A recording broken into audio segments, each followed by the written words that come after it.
Livro de Deuteronômio, capítulo de número 32, versículo de número 48. Quem encontrou, diga amém. Amém. E a palavra dos quem não encontrou, diga Escola Bíblica Dominical, que nós não temos porque é na quarta. Então é Escola Bíblica da quarta-feira. Amém. Aleluia. Todos encontraram? Amém. Naquele mesmo dia, falou o Senhor a Moisés, dizendo: sobe a este monte de Abarim, ao monte Nebo, que está na terra de Moabe, defronte de Jericó, e vê a terra de Canaã, que aos filhos de Israel dou em possessão. E morrerás no monte ao qual terás subido, e te recolherás ao teu povo, como Arão teu irmão morreu no monte Hor e se recolheu ao seu povo. Porquanto prevaricastes contra mim no meio dos filhos de Israel, nas águas de Meribá de Cádiz, no deserto de Zim, pois me não santificastes no meio dos filhos de Israel. Pelo que verás a terra defronte de ti, porém não entrarás nela, na terra que dou aos filhos de Israel. Capítulo 34. Aleluia. Só virar a página. Então subiu Moisés das campinas de Moabe, ao monte Nebo, ao cimo de Pisga, que está defronte de Jericó, e o Senhor lhe mostrou toda a terra de Gileade até Dan, e todo o Naphtali, e a terra de Efraim, e Manassés, e toda a terra de Judá, até ao mar ocidental, e o Negueb, e a campina do vale de Jericó, a cidade das palmeiras, até Zoar. Disse-lhe o Senhor: esta é a terra que sob juramento prometi a Abraão, a Isaque e a Jacó, dizendo: a tua descendência darei, eu te faço vê-la com os próprios olhos, porém não irás para lá. Assim morreu ali Moisés, servo do Senhor, na terra de Moabe, segundo a palavra do Senhor. Este o sepultou num vale na terra de Moabe, defronte de Bet-peor, e ninguém sabe até hoje o lugar da sua sepultura.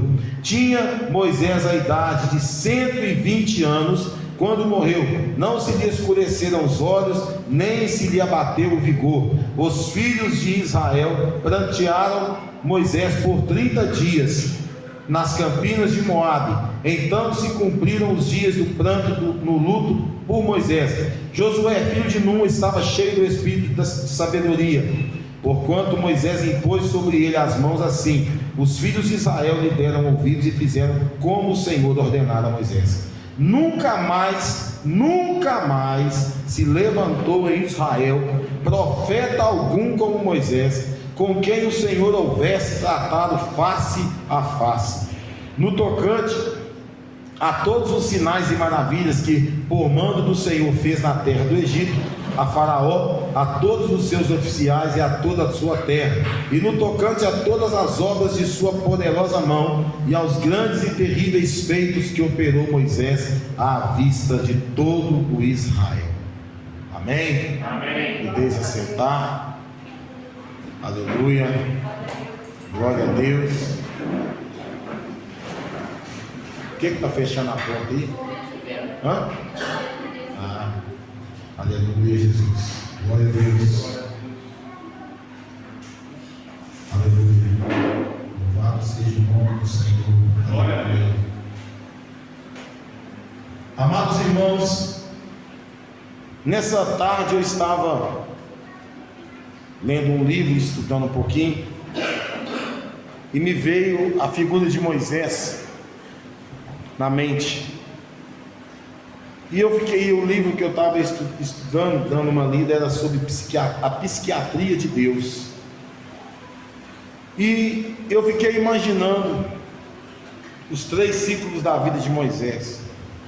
Moisés nasce lá no meio do povo hebreu, num tempo em que Faraó manda matar todas as crianças, todos os varões, porque o povo hebreu estava se multiplicando rápido demais, e ia chegar um tempo que teria mais hebreus do que egípcios, e Faraó temia que se levantasse uma rebelião ali, e o povo egípcio, ao invés de escravizar, fosse escravizado.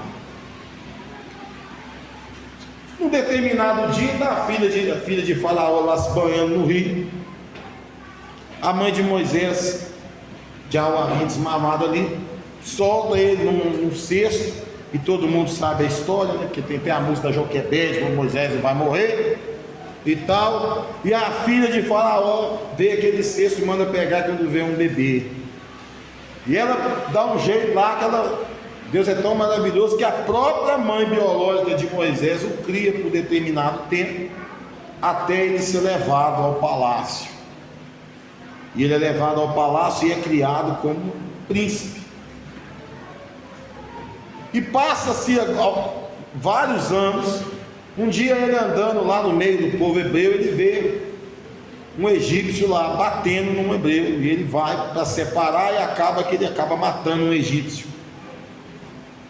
E como ele sabia que seria decretado ali a sua sentença de morte, ele fica calado, foge e tal. No outro dia ele vê dois hebreus brigando, ele vai lá e fala para eles não brigar, e fala: mas você vai matar nós igual você matou o outro? Quer dizer, já havia um burburinho ali do que ele tinha feito. E o que acontece? Moisés foge, termina aí seu primeiro ciclo de 40 anos. Moisés foge, vai para longe, para uma terra distante, chega lá, ele conhece as filhas de Jetro, conhece Jetro, se casa com uma das filhas dele, e vira-se e torna-se pastor de ovelhas. Está lá ele pastoreando as ovelhas dele lá. Com certeza Moisés pensava: poxa, eu era príncipe lá no Egito, hoje eu estou aqui mexendo com cabrito, com ovelha, não sei mais o que. E aí passa-se um tempo, um belo dia ele está lá em determinado lugar, ele vê uma sarça que está pegando fogo, mas a sarça não se consumia. E aí o que acontece?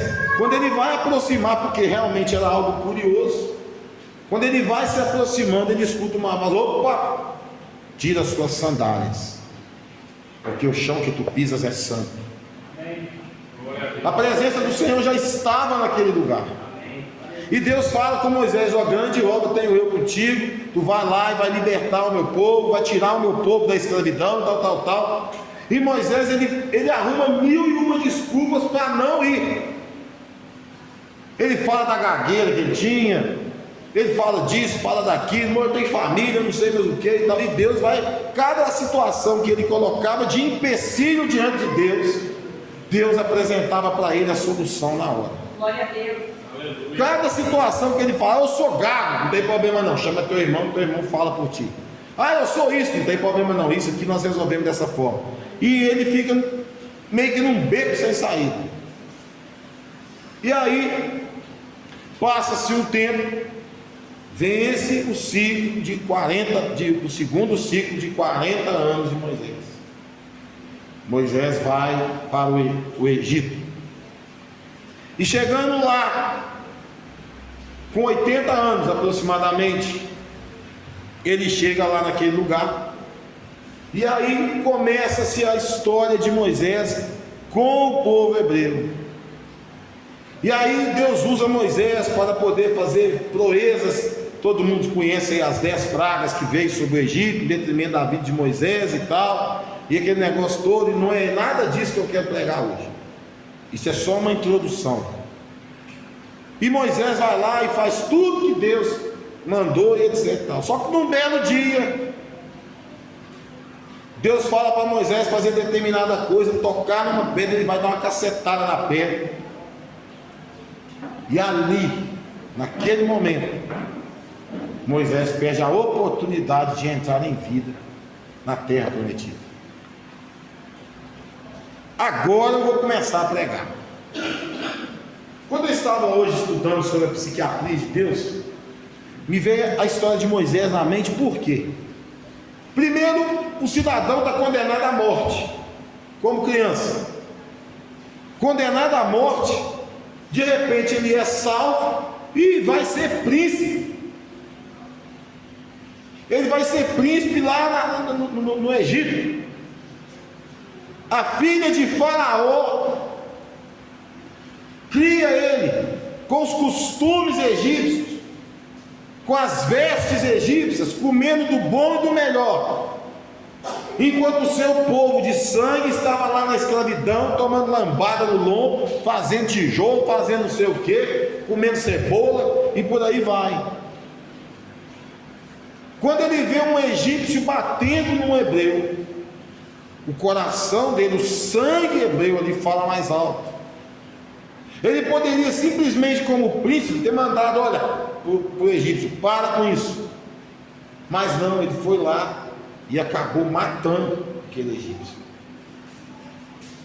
É evidente, e eu creio, que ele não queria matar aquele egípcio, mas a briga foi tão feia que ele precisou detonar o camarada lá e matar o cara.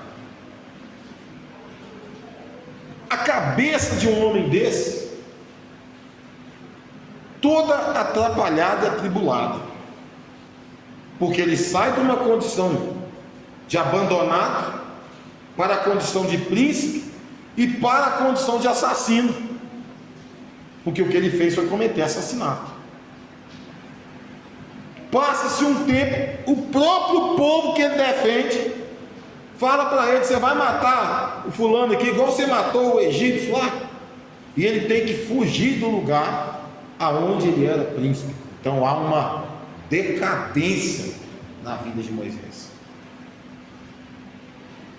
Passa-se anos, e ele já fugido dali há muito tempo, ele conhece a família de Jetro, vem a conhecer as suas filhas, e se casa com elas e se torna pastor de ovelhas. Que diferença de príncipe do Egito a pastor de ovelhas. E um belo de um dia, um camarada está lá no meio do mato, lá no meio da montanha, lá, ele vê uma sarça pegando fogo, mas a sarça não se consumia. Esse cara: estou ficando doido, de tantas as coisas que eu já passei, estou ficando maluco, só pode, não é possível. Só que quando ele vai aproximar, ele escuta a voz de Deus, que fala para ele: opa, para aí, tira as sandálias dos teus pés, porque este lugar é santo. Primeira palavra rema desta noite: aonde você pisar, pela santificação da tua vida, o lugar é santo. Amém. Aonde você colocar as plantas dos seus pés, amando do Senhor, o lugar se torna santo. Pode-se ter o que for ali, mas é um servo de Deus que estava ali. Deus já vinha acompanhando a vida de Moisés lá diante dele nascer. Deus já sabia aonde que ele iria levar Moisés. E a palavra do Senhor diz que Moisés conversa com Deus, fala uma porção de coisa para Deus, e Deus rebate a ele em todas essas coisas. Não, mas eu não quero fazer. Você vai fazer, mas eu sou gago. Não, o seu irmão vai falar para você e tal. E o mais interessante, ele volta lá no Egito e ele vai até Faraó. Só que o Faraó de quando que mandou matar as crianças, creio eu que naquele tempo ele já havia morrido, creio eu. Não aprofundei aqui nas escrituras, mas eu creio que sim. Mas o Faraó que estava lá naquele período que Moisés voltou, provavelmente deveria regular de idade com Moisés. Provavelmente os dois já haviam brincado pelo palácio lá do Faraó. Provavelmente os dois namoraram meninas ali, passearam ali os dois juntos. E quando chega Moisés lá, sem as suas vestiduras de príncipe, mas com a sua roupa de camponês, com a sua roupa de pastor, com um cajado na mão e com o teu irmão do lado, Faraó deve olhar para ele: Moisés, o que você veio fazer aqui? Olha, eu vim aqui para te falar, para libertar o meu povo. Faraó deve ter regalado um zoião desse tamanho e pensar: mas que povo? O teu povo é o povo egípcio. Como que eu vou libertar o povo egípcio? O povo egípcio já é livre. Não, eu vim libertar os meus, o povo hebreu que é escravo aqui no Egito. E Faraó deve ter dado uma gargalhada de todo tamanho para falar: você é doido, como assim? Não, E Moisés, para te mostrar que eu vim aqui amando de Deus, tá aí, ó, pum, joga lá o seu cajado no chão e ele se transforma numa serpente. Mas o Egito é cheio de mística, e o diabo também faz milagre. Vem os magos ali e jogam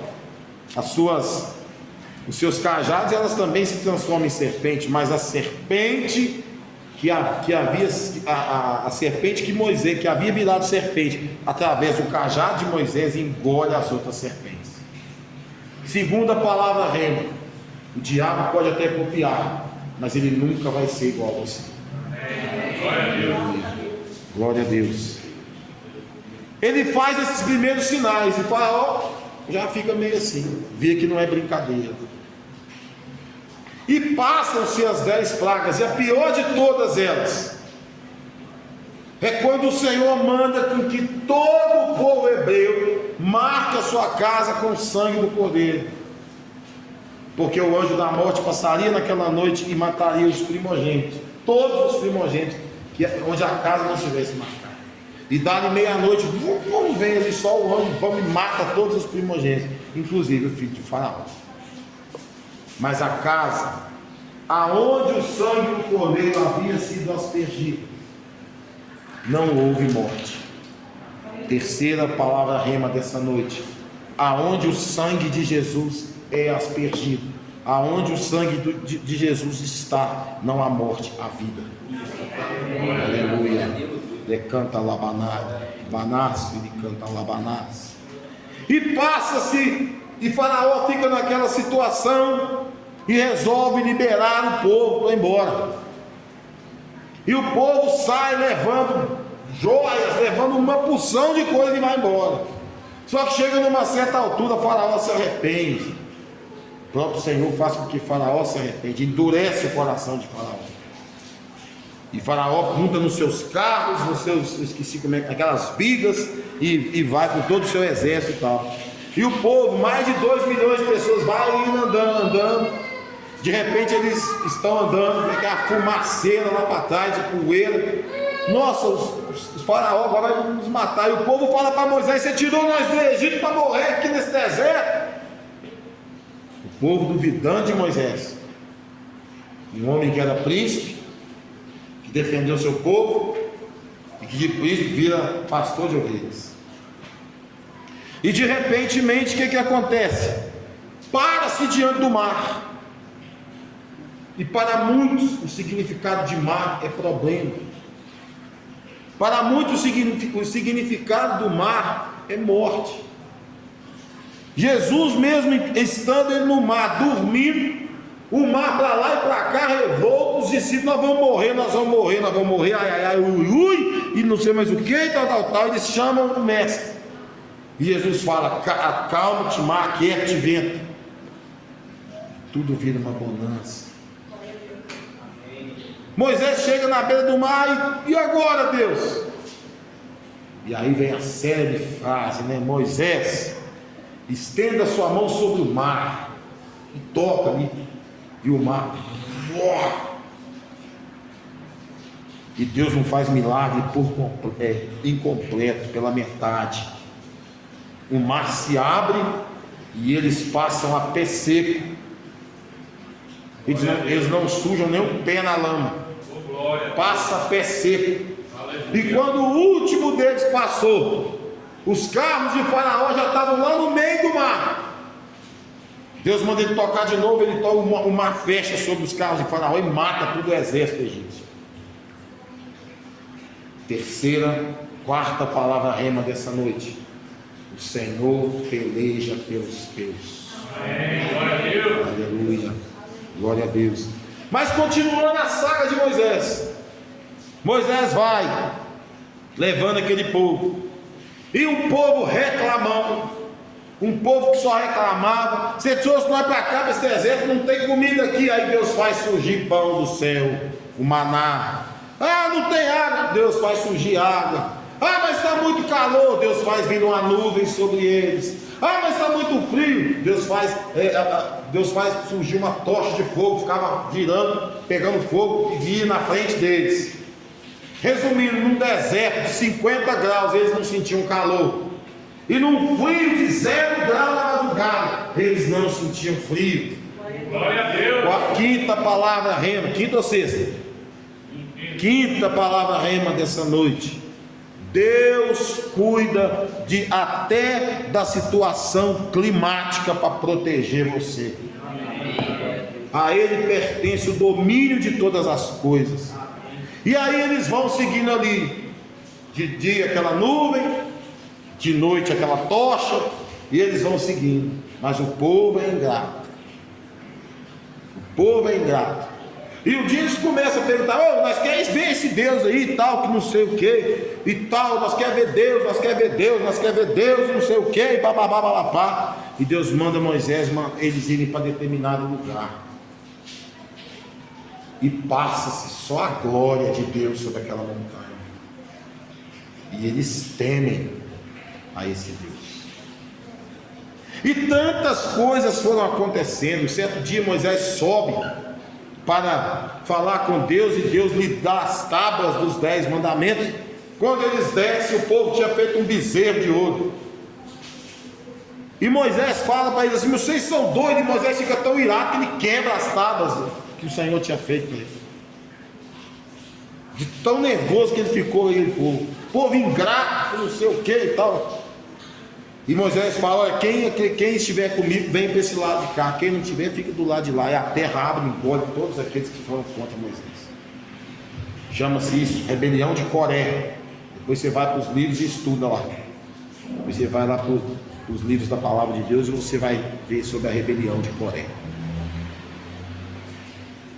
E Moisés, tendo que tratar no psicológico com cada um daqueles ali, tendo que escutar problema de tudo quanto é jeito, do fulano que pegou o cabrito do outro, do ciclano que comeu um pedaço de não sei o que, que pegou uma cebola, que bebeu água, tendo que lidar com aí. Jetro, sogro de Moisés, chega perto dele e fala: meu filho, você é um, e nós somos milhares.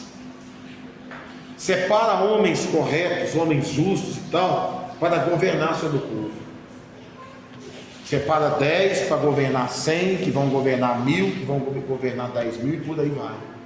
E Moisés ficou com os casos mais emblemáticos, porque os outros ele tinha ali o povo que julgava entre o povo de Israel. E vamos embora, caminhando no deserto, caminhando. Um belo dia, Deus faz Moisés subir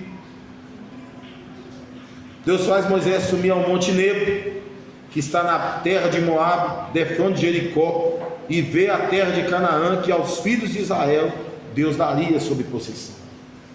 Moisés vê tudo aquilo lá. E depois de um ciclo de 120 anos, ele ouve de Deus: tu tá vendo, né? Toma, tu não vai entrar. Por quê? Vamos lá. Deus fala para ele: e morrerás no monte ao qual terás subido, e te recolherás ao teu povo, como Arão teu irmão morreu no monte Hor e se recolheu ao seu povo, porquanto prevaricastes contra mim no meio dos filhos de Israel. O que é prevaricar? Prevaricar é eu ter a obrigação de tomar uma providência e não tomar. Seria quase a mesma coisa que procrastinar, né? Que é empurrar com a barriga. Então Moisés perde ali direito de entrar na terra prometida.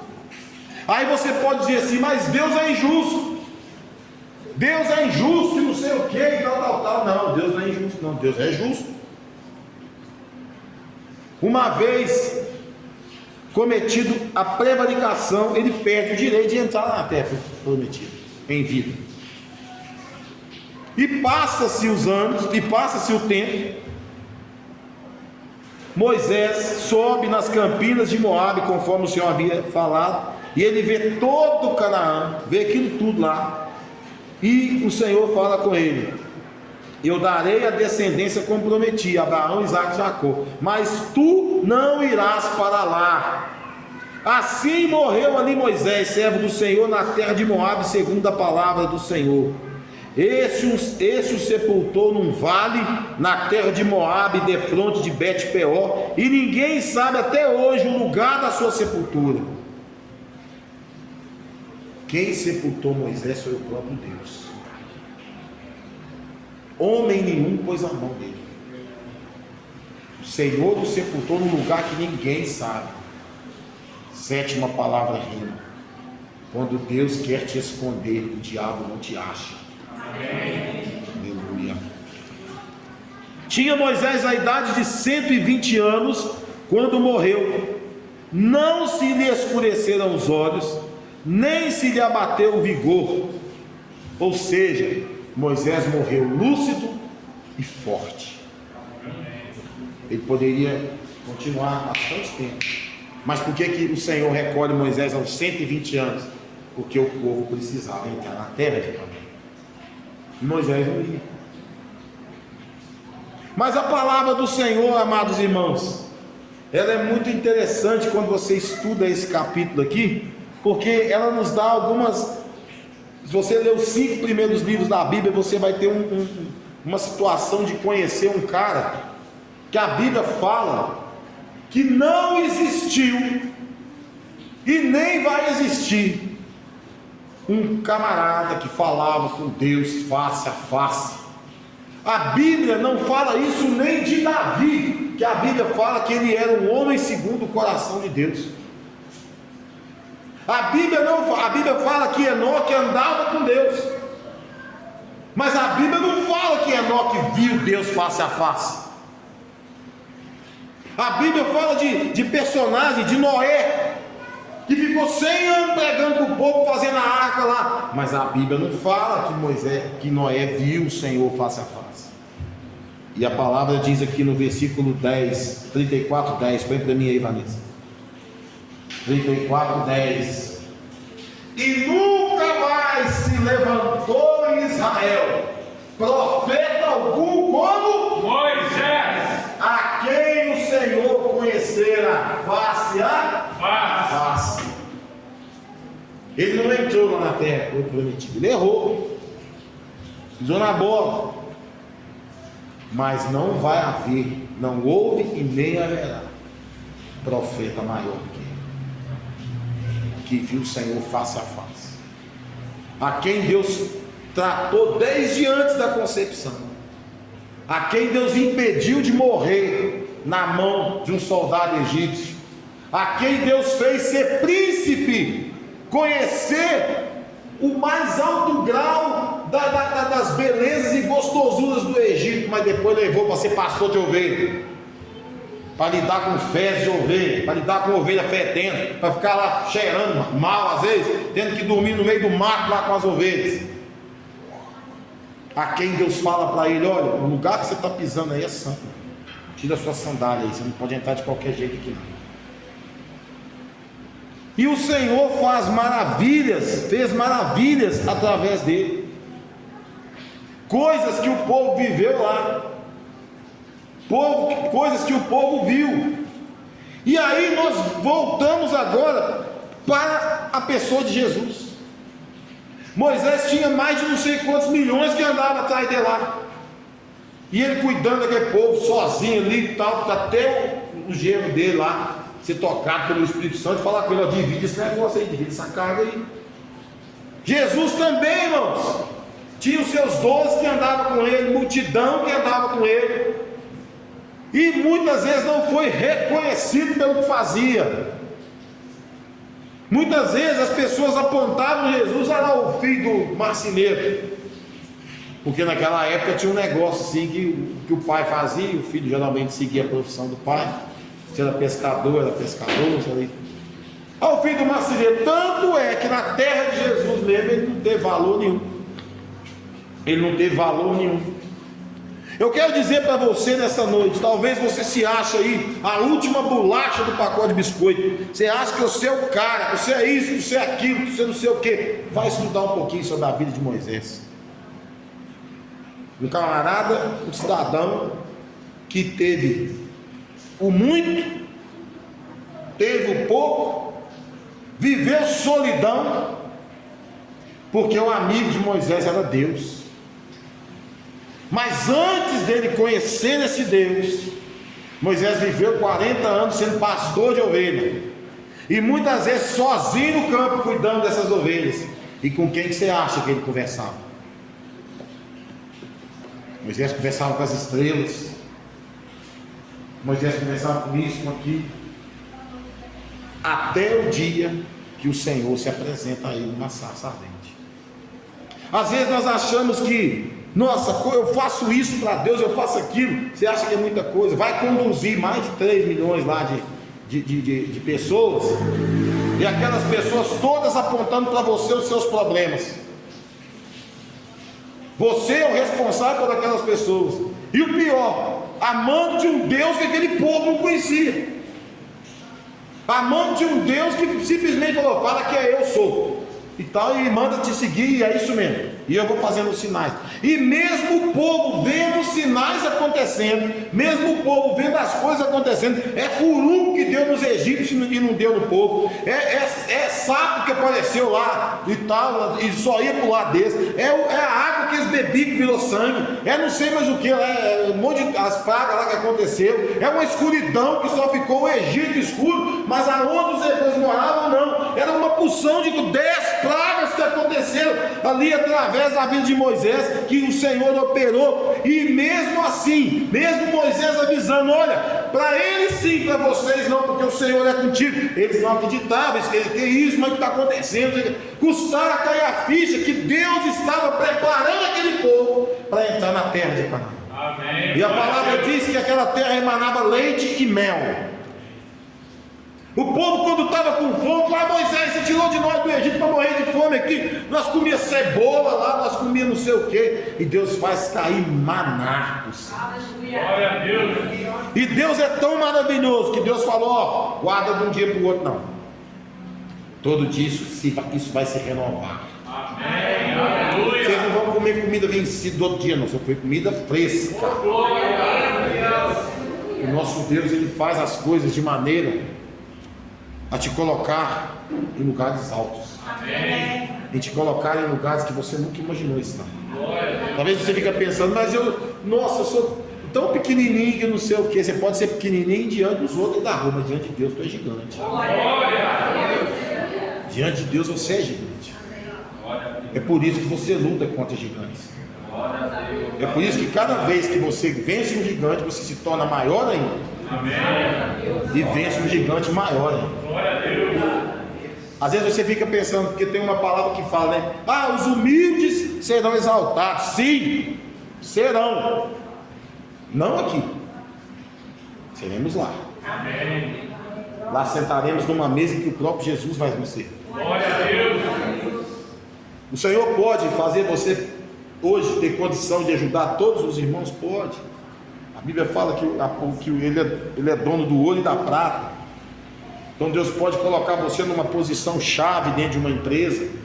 Deus pode colocar ali como o chefe do RH, a pessoa que contrata. Deus pode colocar como o gerente geral do seu trabalho.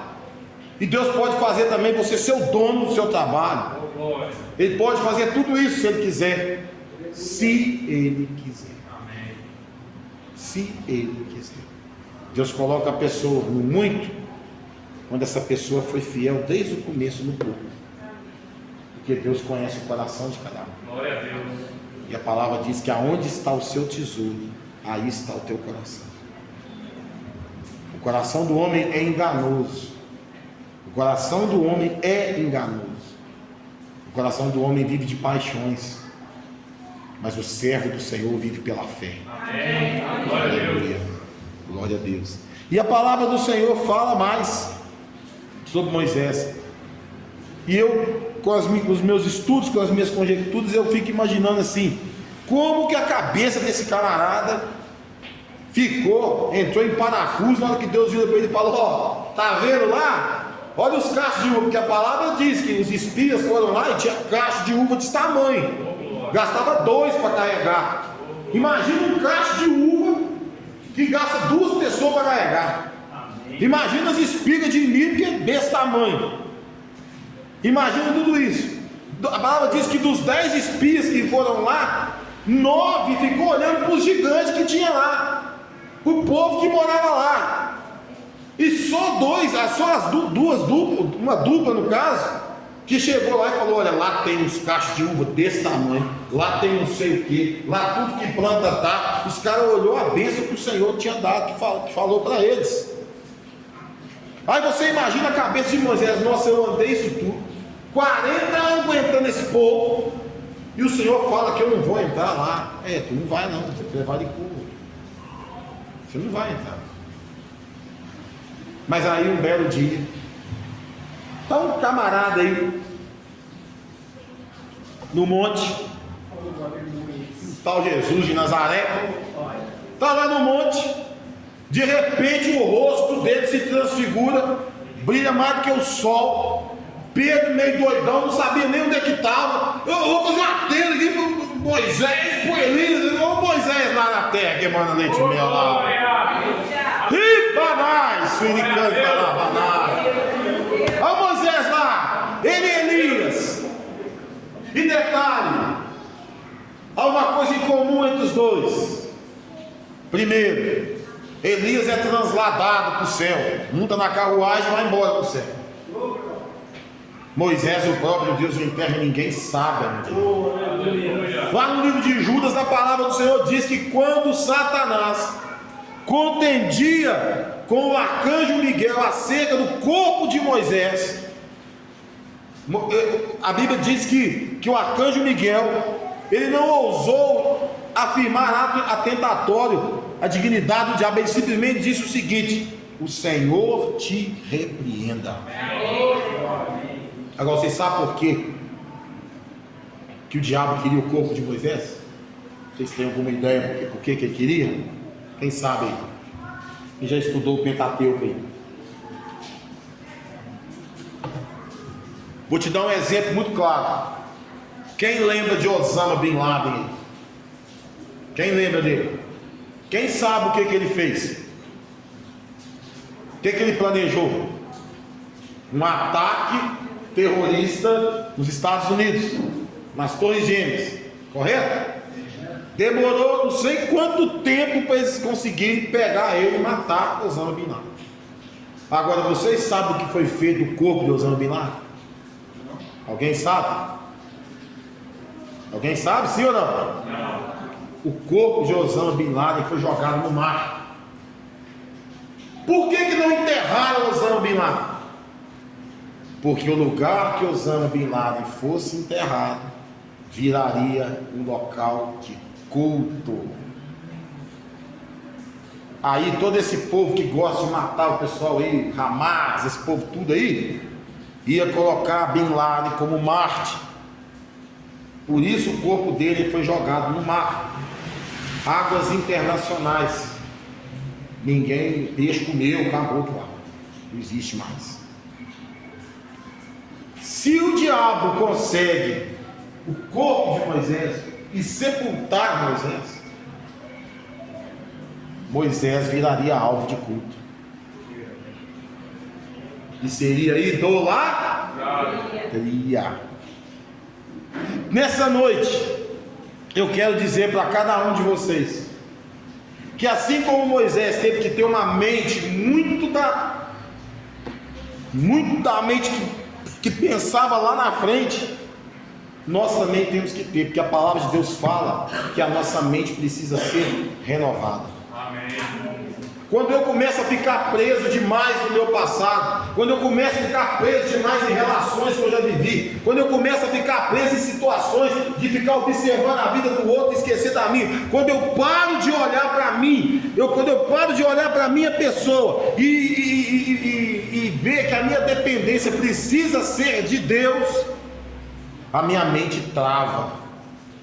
Então eu preciso renovar a minha mente todos os dias. E como que a minha mente é renovada?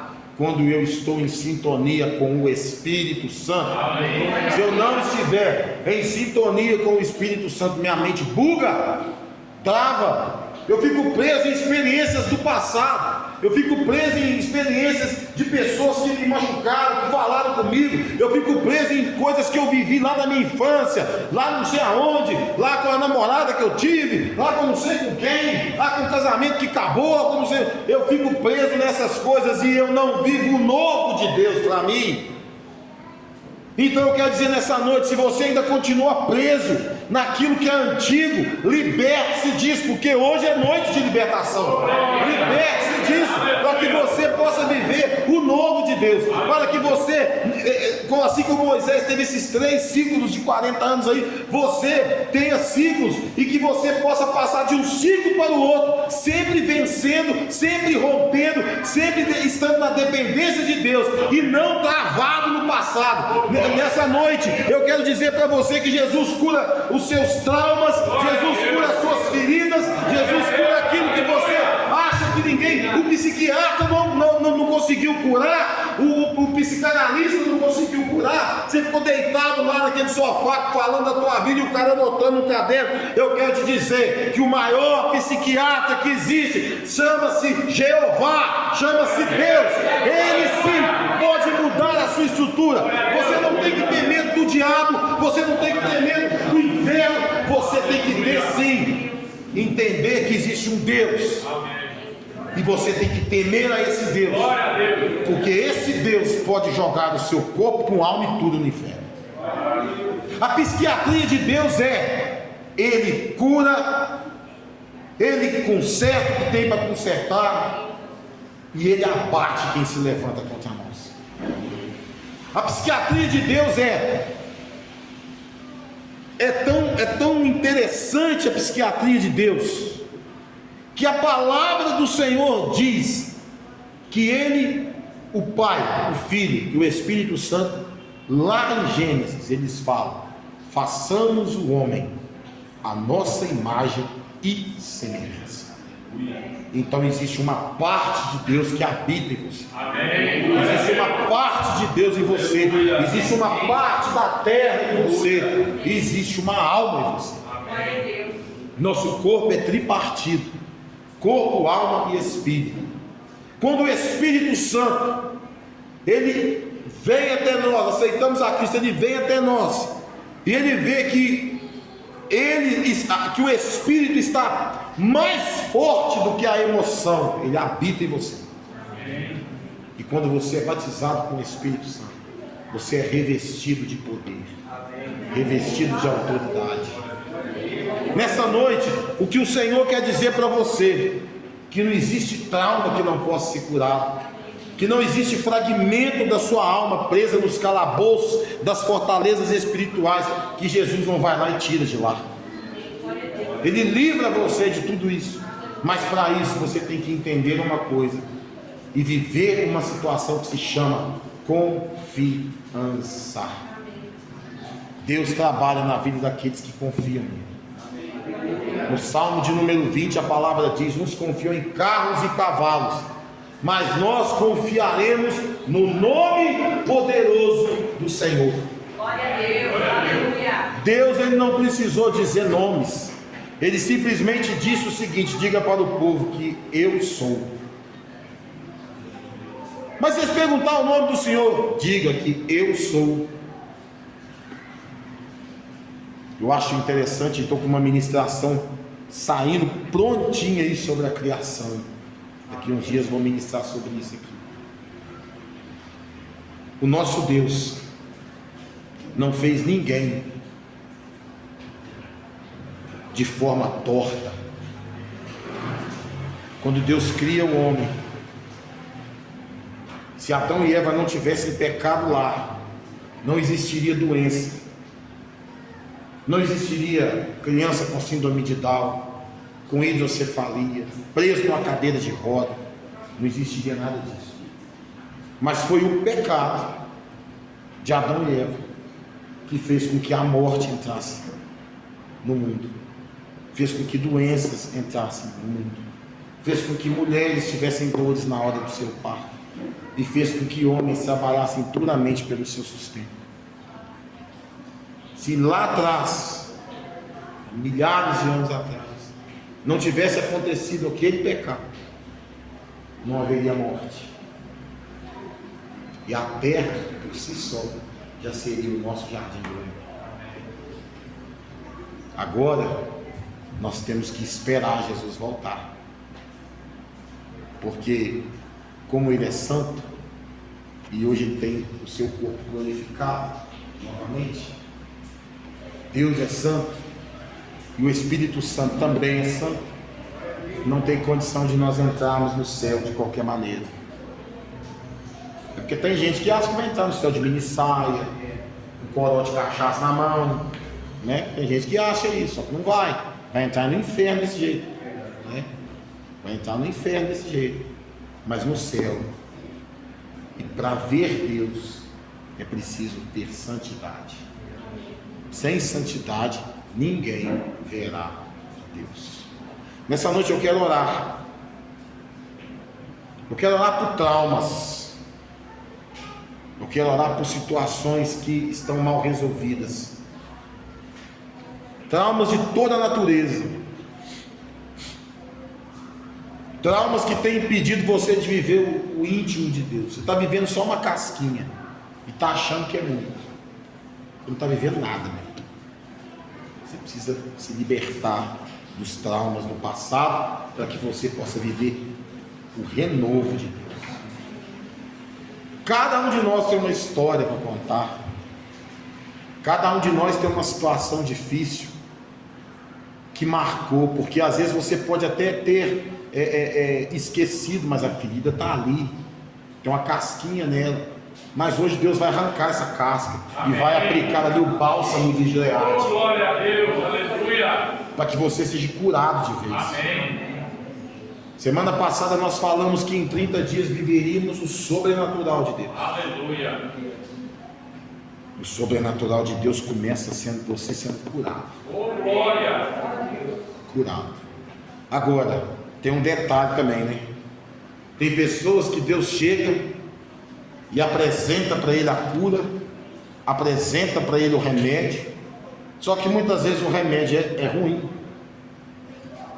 Quem já tomou Novalgina aí, em gotas? Aquilo é horrível, troço ruim pra caramba. Às vezes você acha que o remédio docinho é que vai fazer efeito. Não, às vezes é o remédio amargo que vai fazer você ser curado. E um dos remédios que o Senhor, com certeza eu posso dizer que Ele usa, são as lembranças.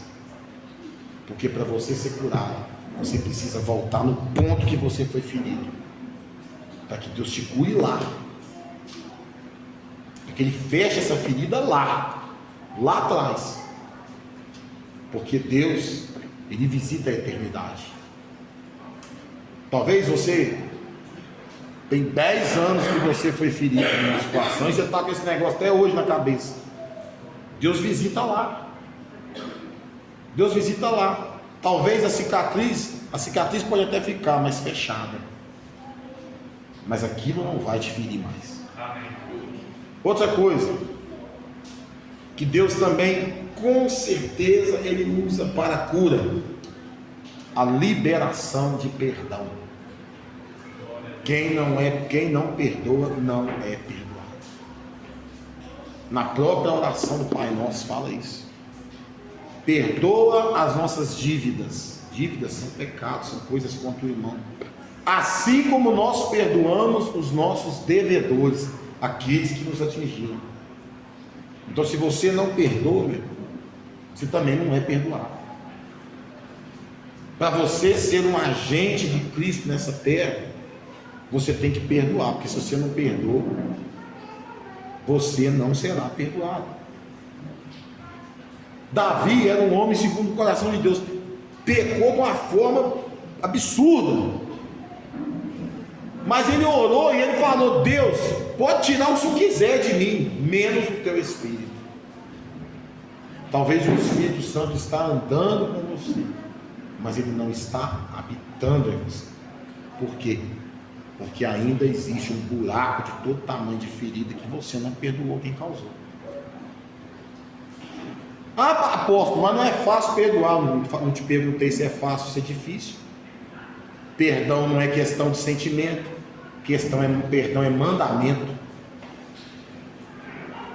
E talvez o perdão seja um dos grandes animais que lutam dentro de nós. Se você ficar alimentando esse animal que não perdoa, você também não será perdoado. Você pode fazer o que você quiser. Você pode ir para monte, você pode fazer jejum de 60 dias, ficar 80 dias no monte orando e em jejum, com a boca no pó, comendo terra. Pode fazer o que for, se você não perdoar, não serás perdoado. A própria oração do Pai Nosso diz isso. As maiores ofensas virão de quem está próximo de nós. Porque quem está longe, quem está lá no mundo, você não está nem aí. Entrou aqui, saiu aqui, mas quem está do teu lado, quem comeu um pacote de sal com você, e depois pisa em você, depois te maltrata, te renega e tal, esses aí é que são difíceis de perdoar. Mas esses aí é os que você tem que perdoar. Deus, amados irmãos, Ele poderia simplesmente ter falado para Moisés: não, Moisés, eu vou te perdoar por tudo que você fez. Você pode entrar na terra prometida agora. Mas por que Deus não fez isso? Porque a palavra de Deus não volta atrás. Uma vez decretado, decretado. Ah, mas o senhor pregou no dia que Deus voltou atrás da palavra de Ezequiel. Eu não falei isso. Eu não disse isso. Eu disse que quando o profeta foi lá e disse para ele: põe em ordem a tua casa, que certamente morrerás. Deus não falou que ele não ia morrer. Deus deu a ele 15 anos de vida. Agora eu pergunto para você o seguinte: se Deus falar com você aqui agora, Maciel, você tem 5 anos de vida, como você acha que vai ser sua vida? Não, como que você acha que seria? A minha vida seria horrível. Seria terrível eu saber. Hoje é que dia do mês? Dia 19 de janeiro de 2029 eu vou morrer. A minha vida seria terrível. Imagina desse rei Ezequiel, ele sabendo que daí 15 anos ele iria morrer. Porque quando você sabe que algo vai acontecer na data pré-determinada, passa assim. Passa assim. Eu não queria nunca receber uma sentença dessa. Eu não queria. Prefiro morrer como um passarinho. Chegou na hora lá dormir, acordou. Foi dormir, quando acordou estava morto. Não tem jeito, né? Foi dormir, quando a se maroiou lá, eu estou geladão lá, já estou lá no céu, filho, me tempo. Saber o dia, é por isso que a Bíblia fala que nem Jesus sabe o dia e nem a hora, só o Pai. Então nessa noite, meus amados irmãos, eu quero orar por traumas. Eu quero orar por situações que dentro da tua vida te colocou numa prisão e você ainda continua preso nessa prisão. E talvez quando eu estiver orando, eu vou citar coisas que o Espírito Santo com certeza vai colocar na minha boca e vão tocar em você. E se nessa hora você sentir de dar um grito de libertação dele, se você sentir de gritar e chorar, ore e chora. Deixa o bálsamo trabalhar. As feridas nessa noite serão curadas em nome de Jesus. Mas não fica puxando de novo depois para você, não. Se Deus trabalhou, se Deus limpou a ferida, se Deus passou o bálsamo, não fica lá querendo colocar metiolate, querendo colocar band-aid, nada disso. Deixa Deus trabalhar. Amém? Glorificado e exaltado é o nome do Senhor.